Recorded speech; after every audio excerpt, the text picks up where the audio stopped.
times they are a-changin', and our mates at Need a Car sent us to Auckland to join the HSV Owners Club as we farewell an Aussie legend.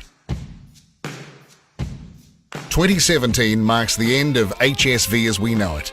In October, the Australian manufacturer Holden shut up shop on its local production. And while the HSV brand will live on, the only certainty is that things will be different.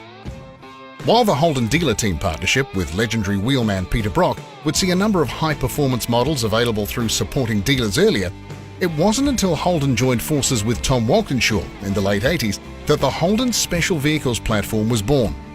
Ever since, HSV has rolled out muscled-up cousins of the Commodore range, and with each release, a bump in tech and performance.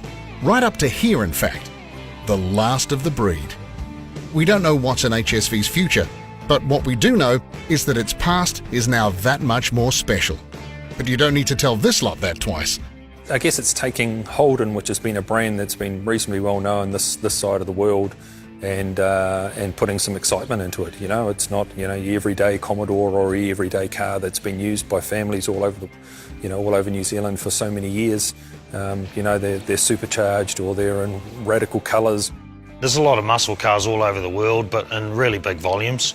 What I really like about particularly the earlier HSVs is really small editions, you know, be 50 of these, all one colour, and then that was it. They're not mass produced. So it's really the rarity value, I guess, for me. But hey, you just can't go past a V8 that sounds like that, and you know, it's just a lot of fun to drive. You know, the S in HSV stands for special, so Holden Special Vehicles. And you know, the vehicles are different from your ordinary car. They've got more specs, more features, a more visceral driving experience. They're for people that, you know, a car isn't just to get from A to B. A car is a statement, and it's a way of expressing your personality, and I guess that's what our owners appreciate, is the cars are special, they are different, they're a lot more than just, you know, your garden variety A to B vehicle.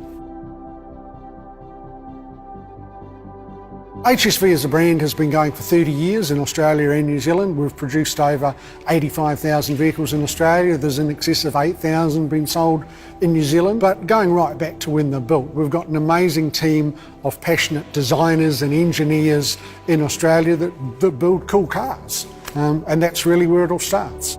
HSV's first offering certainly made their presence known.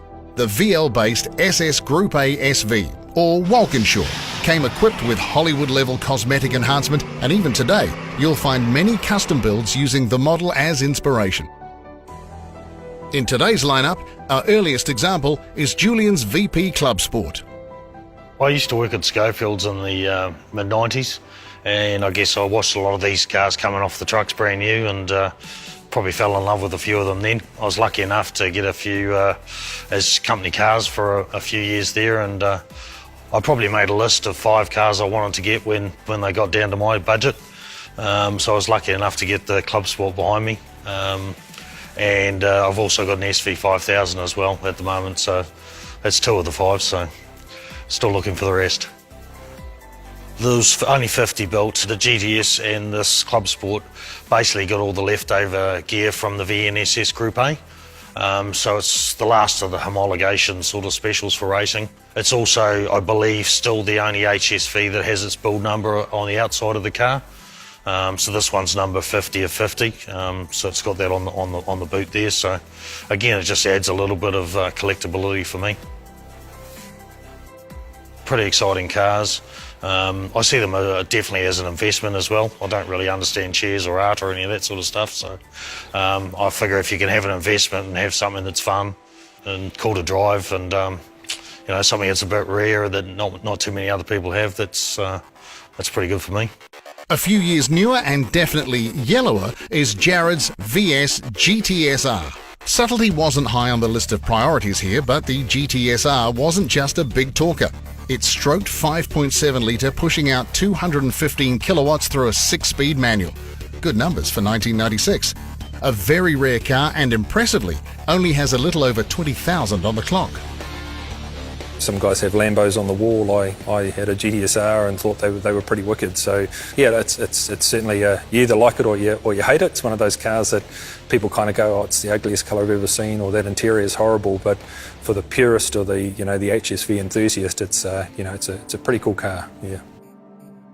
I think it's just something special. I think you've got to have a real passion for for a marque, and whether it's Falcon with FPV or Mercedes with AMG, this is the pinnacle of Holden and HSV, and I guess it's a pretty exclusive club depending on what marque you have and what model.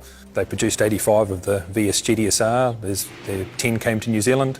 There's less than 4 or 5 of them here in the country now, and I guess it's just that special feeling of having something exclusive and something that's quite unique. Fast forward into more recent times where modern tech and efficiency has seen HSV's power figures skyrocket, ably supported by modern chassis and suspension design. If 300 kilowatts is handy, 400 plus is better. And seeing the Commodore platform HSVs off with a bang is this car right here, the VF GTS-R W1. Perhaps the ultimate HSV, the W1 packs a supercharged 6.2-litre LS9, punching out a staggering 474 kilowatts. We've got an amazing owner group. They're very loyal, very passionate about the vehicles. Whenever there's something new come out, they're always very keen to know about it. The GTS-R W1, our newest supercar, they were sold out. All 20 of them for New Zealand were sold out basically the day they got announced. Looking ahead would suggest HSV will have less to work with in future, at least as far as cylinders go anyway. But the death of Holden's production line has done little to extinguish the HSV Owners Club love of the marque. In fact, if anything, it's made the cars that little bit more special. Absolutely, for sure. And we've seen the market in Australia and stuff move as well. So traditionally those early sort of HSVs are starting to command a much bigger price in Australia now. And look, what HSV I guess brings next will be pretty tricky. The latest Commodores are 2-litre front wheel drive and a V6 option, so it's going to be really interesting to see I guess where HSV take the brand but it certainly has made I guess the V8 purists of HSV now a little bit more excited about the investment I guess in those cars and the potential of where the value of those and that marque goes. You've got to drive one if you get the chance. Whether it's old ones or the new ones, they're all pretty exciting.